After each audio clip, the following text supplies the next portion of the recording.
Imagine peering into the deepest corners of your own heart, searching for the elusive, often bewildering force we call love.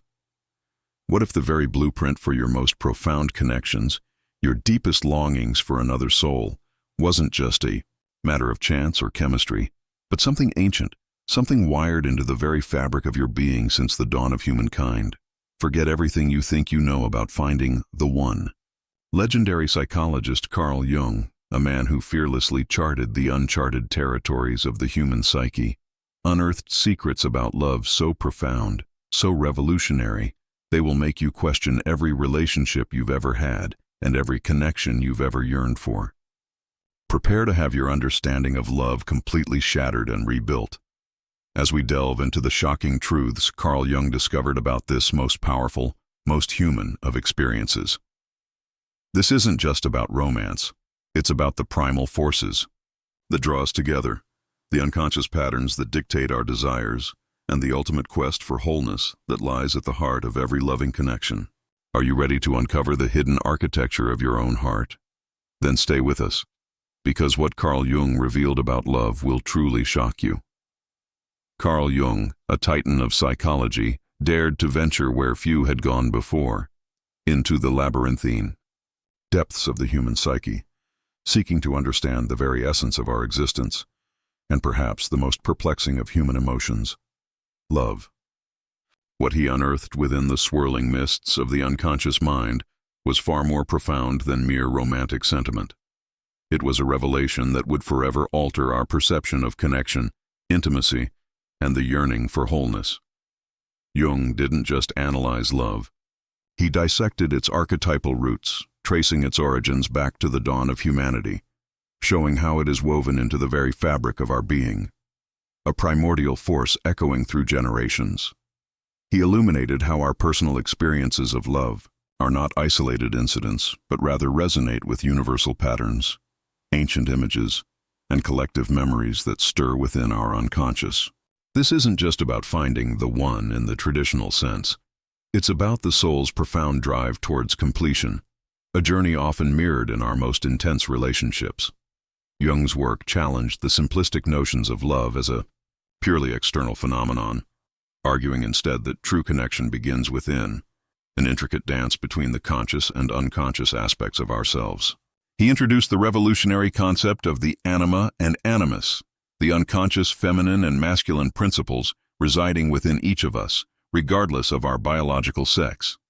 These archetypes are not simply abstract ideas. They are dynamic, living energies that profoundly influence our perceptions of others, particularly those we fall in love with.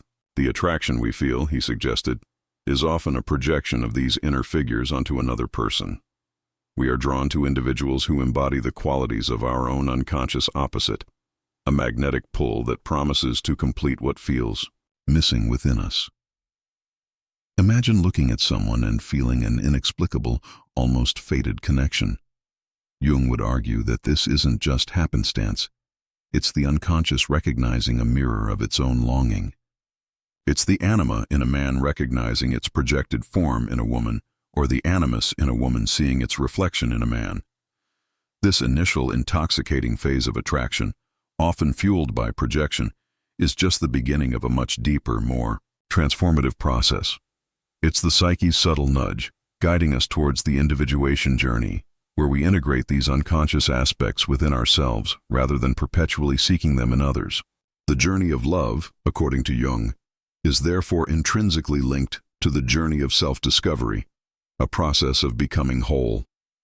He also delved into the powerful, often overwhelming experience of falling in love, seeing it not merely as a delightful accident, but as a potent catalyst for psychological growth. When we are consumed by love, our rational minds often take a back seat. We feel an intensity, an almost spiritual connection that transcends logic. Jung posited that this overwhelming sensation stems from the activation of the collective unconscious, those deep layers of the psyche shared by all humanity. Love, in this sense, taps into ancient instincts and archetypal patterns of relating, connecting us to a universal human experience that is far greater than our individual narratives. It's a descent into the profound, a stripping away of superficiality, forcing us to confront not just the beloved, but the hidden contours of our own being. Consider the common phenomenon of love at first sight.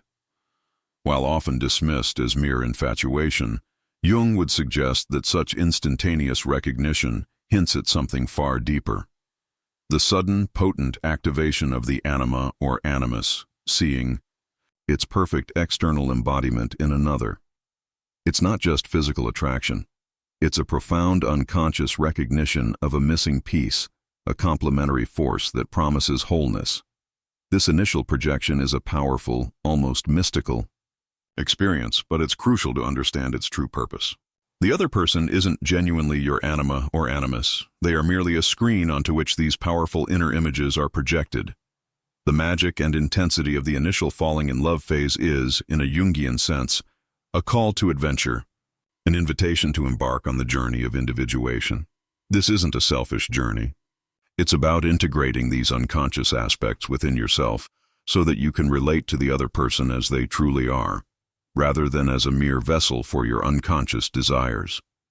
When these projections are withdrawn, the initial intensity may wane, often leading to disappointment or conflict. This is precisely where the real work of love begins. It's the transition from the idealized, projected image to the acceptance and appreciation of the real, imperfect person before you. This painful but necessary withdrawal of projections forces you to confront your own inner landscape, to understand what qualities you were seeking externally that actually reside within your own psyche. The shadow, another cornerstone of Jungian thought, also plays a crucial role in love. The shadow comprises the repressed, unacknowledged, and often darker aspects of our personality. When we fall in love, we often project our own shadow onto the beloved, seeing their flaws magnified, or conversely, refusing to see any flaws at all. The discomfort or aversion we sometimes feel toward certain traits in a partner can often be a reflection of our own unintegrated shadow aspects. Jung proposed that a mature, conscious relationship involves confronting and integrating these shadow elements, both within ourselves and as they appear in our partner. This process can be messy and challenging, but it is essential for authentic connection. True intimacy, according to Jung, involves seeing and accepting the beloved in their entirety, including their shadow, and allowing them to do the same for you. It is a process of mutual psychological growth, where both individuals become more conscious, more complete. Ultimately, for Jung, love was never just about a relationship between two people. It was always about the relationship we have with ourselves, and how that internal dynamic manifests in our external connections. Our deepest romantic yearnings are echoes of an innate drive towards psychological completion. The person we love, therefore, becomes a mirror, reflecting back not only our light but also our shadows, forcing us to confront the unlived potentials and unacknowledged parts of ourselves. The intense emotional states associated with love, the bliss, the anguish, the longing, are not simply random occurrences. They are potent psychological signals, guiding us, sometimes forcefully, towards a deeper understanding of who we are and who we are meant to become. This profound, unsettling truth reveals that love isn't merely a feeling. It is a powerful force of transformation, a journey into the self that is paradoxically undertaken through the other. It challenges our assumptions about dependence and independence, forcing us to reconcile the universal human need for connection with the equally vital quest for individual wholeness. It suggests that the greatest love stories are not found in perfect unions, but in the relentless, often painful journey of two individuals striving for consciousness, using their bond as a crucible for personal evolution. The initial spark is just the beginning, a tantalizing glimpse into a vast and uncharted territory within ourselves, revealed through the eyes of another. Beyond the initial magnetic pull of the anima and animus, Carl Jung's insights into love compel us to confront an even more challenging yet ultimately liberating aspect of ourselves and our relationships, the shadow. The shadow, in Jungian psychology, is not inherently evil, but rather comprises all those aspects of our personality that we deem unacceptable, undesirable, or simply inconvenient, and thus relegate to the unconscious. It holds everything from our repressed desires and raw instincts to our unacknowledged talents and potential for darkness. In the intoxicating early stages of love, we often project only the idealized qualities onto our partner, seeing them as flawless reflections of our anima or animus. But as the relationship deepens, and the initial projections inevitably begin to fade, the shadow emerges, often with unsettling force. This is where the uncomfortable truth begins to surface. The very traits we find most irritating, frustrating, or even repulsive in our partner are often mirrors of our own unintegrated shadow aspects. The person who constantly makes you feel inadequate might be reflecting your own suppressed feelings of insecurity. The one who always seems to criticize could be mirroring your own harsh inner critic. This is not to say that your partner doesn't possess these traits, but rather that your intense reaction to them is amplified by your own unconscious identification with or repression of similar qualities within yourself. Jung understood that these moments of friction, these clashes of personality, are not simply obstacles to be overcome, but essential catalysts for growth. The relationship becomes a crucible, forcing us to confront our own hidden aspects that are being illuminated by our partner. When we encounter the shadow in our beloved, it's an urgent invitation to look inward, to acknowledge and integrate these disowned parts of ourselves. To truly love another, then, becomes a profound act of self-love and self-awareness, as it demands that we face the very things about ourselves that we'd rather keep buried. This is the painful, yet ultimately rewarding work of withdrawing projections. It means recognizing that the anger you feel towards your partner's messiness might stem from your own rigid need for control, or that their seemingly carefree attitude might highlight your own fear of spontaneity. When we consciously engage with this process, we stop blaming our partners for our discomfort and begin the transformative journey of integrating our own shadow. This integration doesn't mean becoming these traits, but rather acknowledging their existence within us, understanding their origins, and learning to consciously manage their expression. The relationship thus moves from an unconscious, reactive dynamic to a more conscious, intentional partnership. Beyond the shadow, Jung's expansive view of the unconscious also touches upon the concept of synchronicity in the context of love and relationships.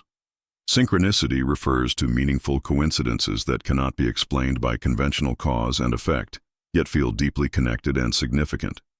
Think of meeting someone in the most improbable way, or having a series of seemingly random events lead you directly to a person who profoundly impacts your life. Jung proposed that these aren't just chance occurrences, they are manifestations of a causal connecting principle of the universe, where the outer world reflects an inner psychological state. In love, synchronicity can manifest as the feeling of destiny or fate, as if two souls were somehow meant to find each other. It's the inexplicable resonance, the feeling that you've known this person before, or that events conspired to bring you together. While not a direct explanation of love itself, synchronicity points to a more profound, mysterious dimension of human connection, suggesting that our most significant relationships might be orchestrated by forces beyond our conscious comprehension, echoing the collective unconscious's subtle guidance. It adds a layer of awe and wonder to the often rationalized process of finding a partner, hinting that our encounters are not purely random, but imbued with deeper meaning, guiding us towards experiences necessary for our psychological evolution. Furthermore, Jung illuminated the role of the persona in our relationships. The persona is the social mask we wear, the idealized image we present to the world, adapting to different social contexts. While necessary for navigating society, the persona can become a barrier to true intimacy if it is too rigid, or if we mistake it for our authentic self. In the initial phases of love, we often present our most polished persona, eager to impress and conform to what we believe our desired partner wants. However, genuine love demands vulnerability, and vulnerability requires shedding the persona. It is in these moments of profound openness, when we dare to reveal our authentic selves, including our fears, insecurities, and flaws, that true connection deepens. The beloved becomes a witness to our unmasked self, and in that witnessing, we find a profound sense of acceptance and belonging. If we cling too tightly to the persona, the relationship can remain superficial, unable to tap into the wellspring of true intimacy. Love, then, acts as a powerful force for unmasking, gently at first, then sometimes forcefully, urging us to drop our defenses and reveal the person beneath the carefully constructed facade.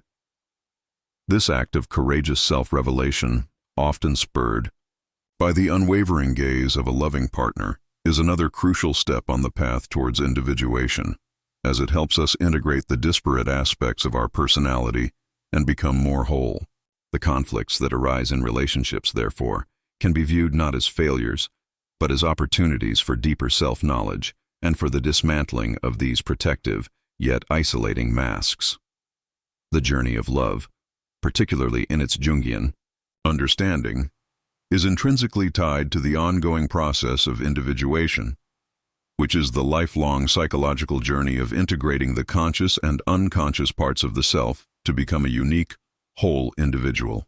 While touched upon in the first topic, it's crucial to emphasize how love, more than almost any other human experience, serves as a relentless catalyst for this process. Relationships, especially intimate ones, strip away our illusions, expose our vulnerabilities, and bring repressed material from the unconscious roaring into conscious awareness. The very act of committing to another person, with all their complexities and challenges, forces us to confront our own complexes, our own unhealed wounds, and our own unexamined assumptions about ourselves and the world. Every argument, every misunderstanding, every moment of profound connection or profound disillusionment can be seen as an opportunity for introspection. The partner becomes a mirror, reflecting not only our light, but also our shadows, forcing us to engage with parts of ourselves we might otherwise avoid. This can be deeply uncomfortable, even painful, as it shatters our idealized self-image and exposes our imperfections. But it is precisely this discomfort that propels us forward on the path of individuation. Without the friction of a relationship, the unconscious might remain largely undisturbed, its contents dormant. Love, however, acts as a dynamic force, bringing the hidden into the light, demanding integration, and ultimately leading to a more expanded, conscious, and authentic sense of self. The relationship itself, therefore, is not just a union of two people, but a shared crucible for profound psychological evolution, where both individuals are continually being shaped and transformed by the intense interplay of their conscious and unconscious worlds. The ultimate revelation in Carl Jung's exploration of love lies in the profound shift from unconscious, projection-driven attachment to a conscious, authentic, and truly transformative bond. While the initial stages of falling in love are often dominated by the magnetic pull of the Anima and Animus, and the uncomfortable mirroring of the shadow, the true potential of a relationship, in Jung's view, blossoms when these unconscious dynamics are brought into the light of awareness. This transition marks the difference between an infantile love, where one seeks completion and fulfillment solely from the other, and a mature love, born from a conscious engagement with one's own psyche. The early, intoxicating phase of idealization is essentially a psychological imperative, a brilliant trick of the unconscious to draw two individuals together, creating a powerful container for future growth. But for love to endure and deepen, the work of differentiating must begin. This means consciously discerning what truly belongs to the other person, and what is merely a projection from one's own inner world. It's a painstaking, often painful, process of peeling back layers of illusion, of letting go of the idealized image and embracing the real, imperfect human being before you. This isn't about the death of love, but rather its rebirth on a more solid, authentic foundation. As we withdraw our projections, the archetypal energies of the Anima and Animus don't vanish. Instead, they are gradually integrated within our own psyche. The man no longer seeks the perfect feminine wisdom solely in his partner, but cultivates his own inner anima, connecting with his intuition, empathy, and emotional depth. Similarly, the woman integrates her animus, developing her own inner masculine, qualities of assertiveness, logical thought, and purposeful action, rather than relying on a partner to provide them. This internal integration is liberating, leading to a profound sense of inner completeness, known as individuation. Paradoxically, As we become more whole within ourselves, our capacity for genuine connection with another person expands exponentially. We no longer relate from a place of desperate need or unconscious demand, but from a place of fullness, offering our authentic self, flaws and all, and capable of truly seeing and loving the other for who they are, not just for what they represent, to our unconscious. This is the bedrock of mature love. Two conscious individuals standing side by side, sharing their journeys, rather than two halves desperately seeking completion in each other. The redemption of the shadow is another powerful current in this journey of conscious love. What began as moments of irritation or conflict, reflecting our own unacknowledged darkness, can transform into profound opportunities for empathy and unconditional acceptance. When we actively engage with our own shadow, recognizing its presence within us and working to integrate it, our capacity to understand and accept the darker aspects of our partner dramatically increases. The very qualities that once triggered us become understandable, even pitiable, as we realize they are part of the universal human condition. This deep work cultivates a form of love that is far more resilient and compassionate than mere infatuation. It's a love that sees the whole person, the light and the shadow, and chooses to remain present, offering support and understanding rather than judgment or withdrawal. This level of acceptance is not naive. It's born from a profound self-awareness that understands the intricate dance between inner and outer worlds. It is here that love transcends romantic ideals and touches upon a more sacred, almost spiritual dimension, becoming a vehicle for mutual healing and profound personal transformation. The relationship becomes a safe space where both individuals can expose their vulnerabilities, knowing they will be met with understanding rather than condemnation, paving the way for truly unconditional regard. Jung also hinted at the way dreams and symbols can serve as a royal road to understanding the unconscious dynamics at play within a relationship. Our dreams, direct messages from the unconscious, often provide symbolic insights into unresolved conflicts, unacknowledged desires, or imbalances within our intimate connections. A recurring dream about feeling lost, for instance, might point to a feeling of losing oneself in a relationship, or a dream about a strange, unidentifiable figure could represent an unintegrated aspect of the anima, just animus, or shadow manifesting through the partner.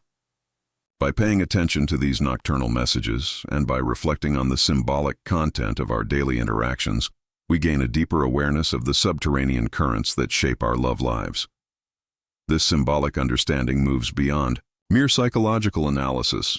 It taps into the archetypal language of the soul, providing guidance from the collective unconscious that can inform and enrich our relational journey.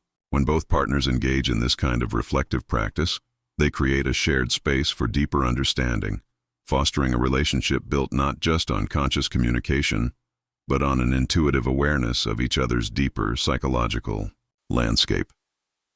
Ultimately, Jung's vision of love is intertwined with the concept of the transcendent function, which is the process by which a confrontation between opposing psychic forces, like the tension between a conscious attitude and an unconscious content, or between projection and reality, can give rise to a new unifying symbol or understanding.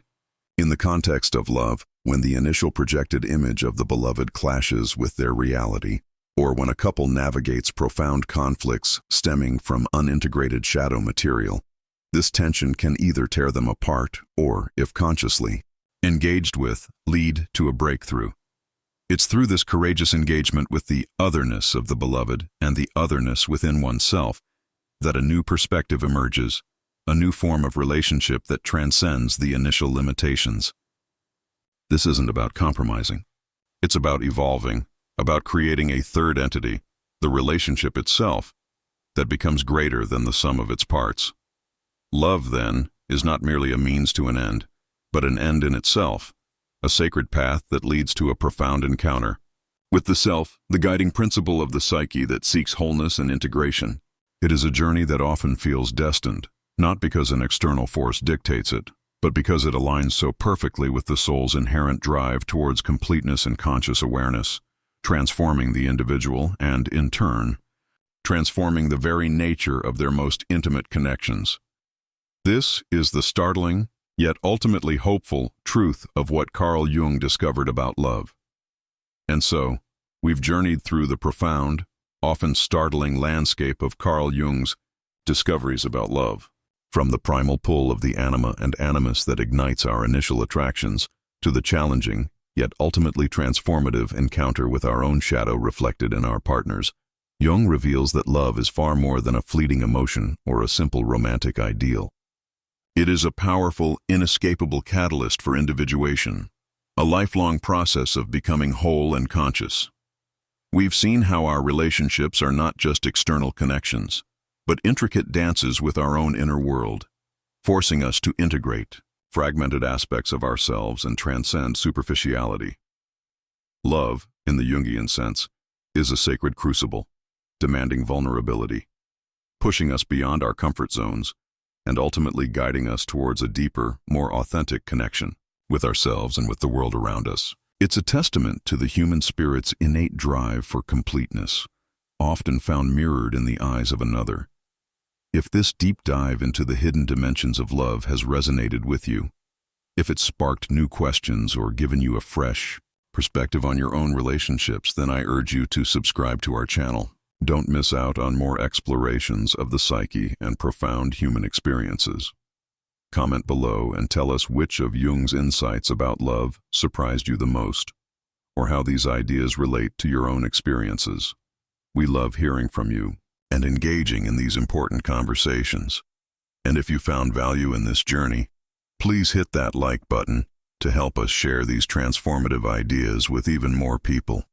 Your support helps us continue to create content that aims to enlighten and inspire. Thank you for watching.